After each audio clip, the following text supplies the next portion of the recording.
इन दोनों के इतने ज़्यादा फायदे हैं कि अगर जेनेटिक प्रॉब्लम, जो वंशानुगत रोग होते हैं हमारी बॉडी में, जो हमारे दादा परदादा से चले आते हैं, उन रोगों को भी खत्म करने की इन 2 प्राणायाम में ताकत है।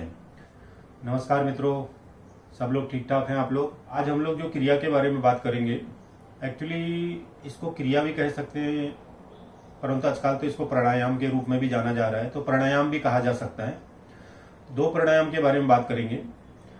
एक है कपालभाति और दूसरा है अनुलोम विलोम। ये 2 बहुत ही कॉमन है, बट इनके फायदे बहुत ज़्यादा हैं। तो देखते हैं इनमें क्या क्या फायदे हैं और इसे कैसे करने चाहिए। Health, happiness and entertainment. Hindi योग। कपालभाति का मतलब क्या है? कपाल यानी हमारा स्कल, खोपड़ी, और भांति यानी चमक, यानी जो खोपड़ी के अंदर के भाग को चमका दे वो है कपालभाति। जो मैंने सिंबल लगाया था उसमें कपालभाति पे सूर्य का बिंब था। तो ये जो कपालभाति है, ये बहुत ही बॉडी में हीट जनरेट करता है, गर्मी पैदा करता है, तो इसको सूर्य का प्रतीक माना गया है।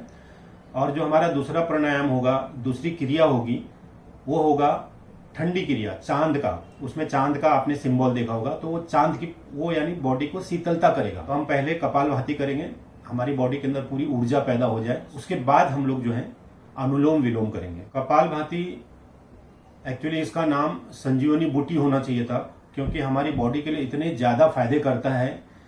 दोनों ही प्राणायाम बहुत ही अच्छे हैं और साथ ही साथ बुढ़ापे से जवानी की तरफ लेके आते हैं। दोनों आसन इतने सरल आसन हैं, इतने आसान हैं कि बैठ के आप लगा सकते हैं। और सबसे बड़ी बात यह कि ये 2 प्राणायाम की जो खूबियां हैं, ये दिखने में बड़े आसान लगते हैं, लेकिन इनके जो रिजल्ट्स हैं हाई लेवल के रिजल्ट्स हैं। मतलब अगर आप ये कहें कि आपके पास समय नहीं है, आप इन 2 प्राणायाम को ध्यान से देखेंगे, तो इनमें कोई आपको हाथ को, पैरों को टेढ़ा मेढ़ा नहीं करना है, मीन्स हार्ड है ही नहीं इसमें। तो एकदम आलसी से आलसी आदमी, एकदम सादे से सादा आदमी भी इन 2 आसनों को कर ले तो जिंदगी भर वो निरोगी रह सकता है। अगर आप ये 2 आसन भी कर सकते हैं 5 मिनट से लेकर 15 मिनट या 30 मिनट तक, 5 मिनट भी कर लेंगे तो बहुत अच्छा है, लेकिन ज्यादा अगर आप कर सकते हैं 15 मिनट तो बहुत अच्छा है। सुबह सुबह उठ के फ्रेश होके कीजिए, रात को सोने से पहले कर लीजिए। लेकिन एक चीज आपको ध्यान रखनी है, खाना खाने से और इन आसन के बीच में 3 घंटे का फर्क होना चाहिए। 3 घंटे के बाद आपको करना है। पानी पीने के बाद आपको कम से कम 30 मिनट के बाद करना है। कम से कम बता रहा हूं, थोड़ा और टाइम बढ़ा सकते हैं तो अच्छा है। एक बात आप ध्यान रखिए, कोई भी एक्सरसाइज, जिम या योगा करने से पहले कि आपके जो वस्त्र हैं, कपड़े, ये थोड़ा ढीले ढाले हों, इस टाइप में थोड़ा ढीले ढाले होने चाहिए।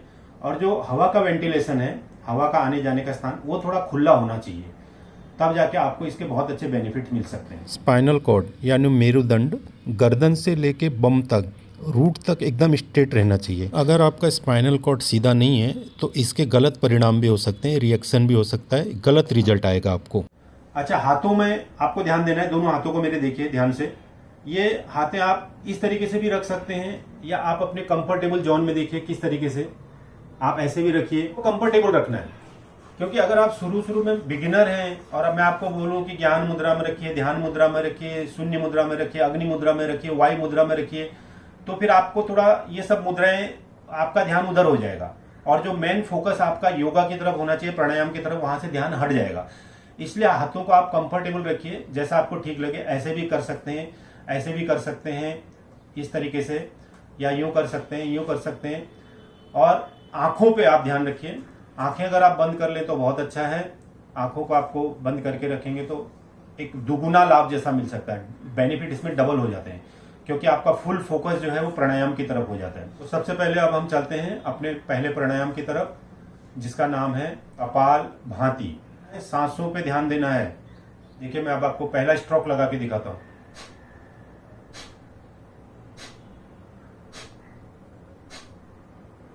अब ये जो स्ट्रोक मैं लगा रहा हूं, ये नाभि से लगना चाहिए, नाभि से लगना चाहिए स्ट्रोक, और आपके कंधे नहीं हिलने चाहिए। अक्सर लोग क्या करते हैं, ये कुछ लोग तो उल्टा सांस लेते हैं,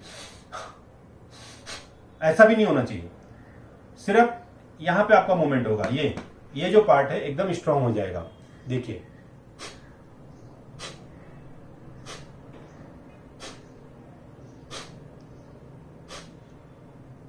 इस क्रिया को अगर आप 5 मिनट भी कर लें तो 5 मिनट में ही ये पूरे दिन की ऊर्जा आपकी बॉडी में डाल देगा और 5 मिनट में 300 से लेके 500 स्ट्रोक लग सकते हैं। ये वाली बात है कि हमारी जो भी क्रिया हो रही है वो पूर्णतः नोज के द्वारा हो रही है, नाक के द्वारा। जो हम सांस लेते हैं वो आपने देखा होगा मुंह से तो नहीं लेते हैं, कभी नाक से ही लेते हैं। तो नाक के अंदर हमारा ऑटो फिल्टर एक सिस्टम होता है जो गॉड गिफ्टेड होता है, बट कुछ नैनो पार्टिकल होते हैं जो उस फिल्टर को भी क्रॉस कर देते हैं। और ये नैनो पार्टिकल जो होते हैं, जिनको न्यूमेरिकल पार्टिकल कहा जाता है, ये लाखों की संख्या में एक सुई की नोक में आ जाए इस टाइप के होते हैं।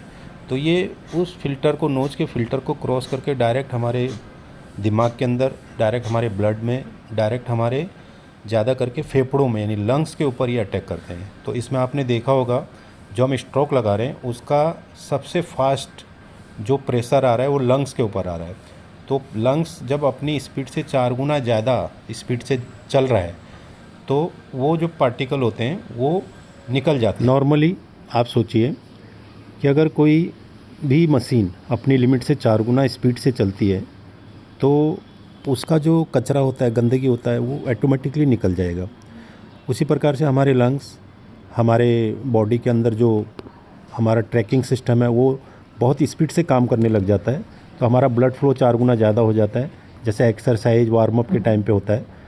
तो वो जितनी भी चीज़ें रुकी हुई रहती हैं पार्टिकल के अंदर, जितनी भी चीज़ें रुकी हुई रहती हैं, गंदगी, ब्लॉकेज, कोलेस्ट्रॉल, जो भी ब्लड वेसल्स के अगल बगल में रहेगा, वो सब का सब इसमें से फ़िल्टर होकर के गंदगी को बाहर निकाल देगा। खासकर लंग्स में चिपके हुए नैनो पार्टिकल को निकाल देता है। वात, कफ, पित्त, अस्थमा जैसी बीमारियों का जन्म भी फेफड़ों में जमी हुई गंदगी के कारण ही होता है। कुछ सावधानियां आपको इसमें बरतनी है। गर्भवती माताएं और मासिक धर्म की स्त्रियां और जिनका पेट का कोई सीजरिंग हुआ हो, ऑपरेशन हुआ हो या पेट संबंधित किसी प्रकार का रोग हो तो वो इसे ना करें। कमर का दर्द, स्पेशली कमर अगर किसी का दर्द कर रहा है तो वो इसे बहुत कम करें, या 2-3 बार करने के बाद थोड़ा कमर को यूं कर ले, यूं घुमा ले, ऐसा, ताकि कमर इसका प्रकोप ना हो। इस तरीके से थोड़ा थोड़ा करके फिर उसके बाद 5 बार करें, फिर 5 बार करें, फिर 5 बार करें, ऐसा। आज की हमारी जो दूसरी क्रिया है वो है अनुलोम विलोम। स्वामी विवेकानंद जी भी इस क्रिया को, जिसे हम प्राणायाम कह सकते हैं, रिकमेंड किया था। अनुलोम विलोम लगाना बहुत ही जरूरी है। अभी हमने जो किया था वो था कपालभाति, जो बॉडी को पूरा हीट कर देता है, और अनुलोम विलोम जो है ये हमारी बॉडी को पूरा ठंडा करेगा। कहीं कहीं पे उष्णता भी देता है, बट इसमें ठंडक ज्यादा है। ये चांद का प्रतीक है हमारी बॉडी में। चांद यानी हर एक्सरसाइज के बाद अगर आदमी अनुलोम विलोम कर ले, उसकी बॉडी एकदम पूर्व स्थिति में आ जाती है। अनुलोम विलोम के लिए भी वही है, इसमें एक हाथ का ज्यादा यूज होगा, राइट हैंड का, और लेफ्ट हैंड आपको ध्यान रखना है, आप एकदम सरल मुद्रा में, कोई भी मुद्रा जो आपको ठीक लगती हो उस मुद्रा में आपको बैठना है। तो मैं एक बिगिनर अपने आप को समझता हूँ और अपने हाथ को एकदम सरल मुद्रा में रखता हूँ। अब इसमें आपको ध्यान देना है, 4 सीक्वेंस होंगे। पहला जो है, हम लेफ्ट नोज से ऊपर को सांस को खींचेंगे और राइट नोज से छोड़ेंगे, बट ये लेफ्ट नोज से ऊपर को लेते हुए राइट नोज से छोड़ना है और राइट नोज से फिर ऊपर लेते हुए लेफ्ट नोज से छोड़ना है। ये प्रक्रिया कैसी होती है, ये हाथ का इसमें मेन योगदान है। अभी हाथों की मुद्राएं भी आपको ध्यान देनी है। काफी लोग कहते हैं कि मुष्टिका मूल में रखिए इस तरीके से, ये और ये उंगली को यूं रखिए या इनको यूं रख दीजिए या इस तरीके से। ये बिगिनर के लिए पॉसिबल नहीं है, तो मैं बिगिनर के हिसाब से आपको बहुत ही आसान तरीके से समझाऊंगा।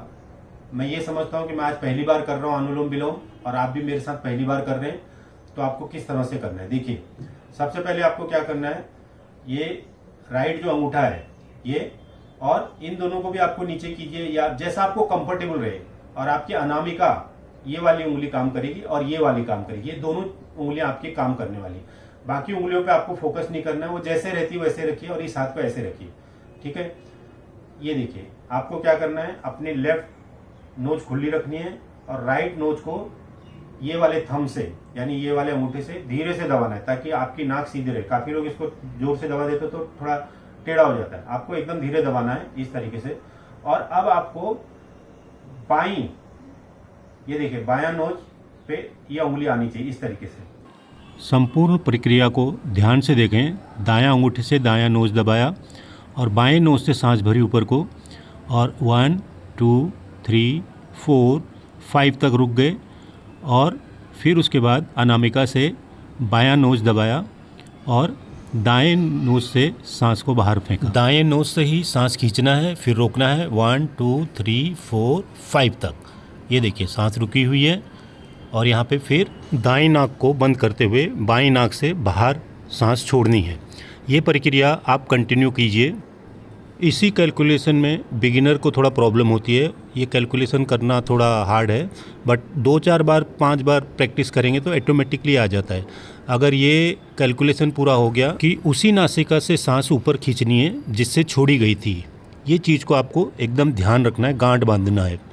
इस क्रिया का पुरातन नाम नाड़ी शोधन है, क्योंकि इसमें नाड़ियों की शुद्धता हो जाती है और प्राण वायु जो प्राण नलिका है उसमें से पूरी तरह से ये पूरा क्लींजिंग कर देता है, यानी पूरी शुद्धता ला देता है, और पूरी नाड़ियों को उस नाड़ी के द्वारा जो कनेक्टेड रहते हैं शुद्धता प्रदान होती है।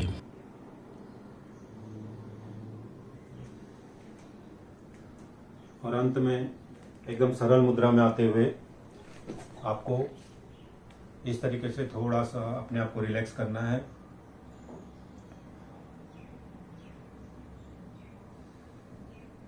कमर सीधी, गर्दन सीधी, मेरुदंड एकदम सीधा रहना चाहिए। देखिए अभी एकदम स्ट्रेट हूं मैं, तो इसी तरह से आपको स्ट्रेट रहते हुए ही ये प्राणायाम करना है। प्राणायाम, दोनों प्राणायाम में आप आंख बंद करके कर सकते हैं तो आपको बहुत अच्छा लगता है, बहुत डबल बेनिफिट मिलता है।